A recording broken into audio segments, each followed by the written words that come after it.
যে 1989 সালে এই প্র্যাকটিস শুরু হয়েছে, বর্ষবরণ উদযাপন। আমরা তখন এখানকারই ছাত্র ছিলাম, তখন নাম ছিল আনন্দ শোভাযাত্রা। তার পরবর্তীতে এটি মঙ্গল শোভাযাত্রা হিসাবে পরিবর্তন হয়েছে। আমরা আসলে এবছর চিন্তা করেছি যে আমরা বৃহৎ এই বর্ণাঢ্য আয়োজনে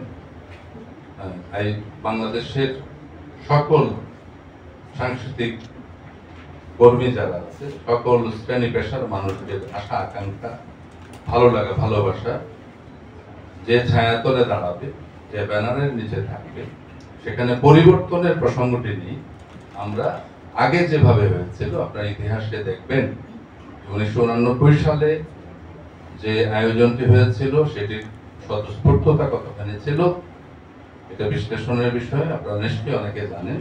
মঙ্গল যখন প্রতি বছর, আপনারা এটাও জানেন, প্রতি বছর এই বর্ষবরণ অনুষ্ঠান নিয়ে নানা ধরনের বিতর্ক, মঙ্গলের ছায়াতলে, মঙ্গলের ব্যানারে বিতর্কের কিন্তু কম ছিল না।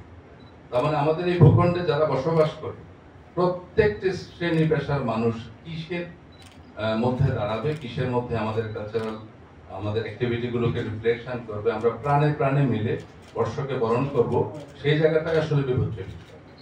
আর তাছাড়া হয়েছে কি, মঙ্গল শব্দের কোনো এখানে শব্দগত কোনো ত্রুটির দিকটা আমি দেখি না, কিন্তু হয় না যে গেল সময়গুলোতে মঙ্গল শব্দটাকে ব্যবহার করা হয়েছে এমন ভাবে যেন ওই যে মির্জাফর নামটা তো আর খারাপ শোনা যায় না, কিন্তু আমরা অনেকে মির্জাফর নাম রাখি না।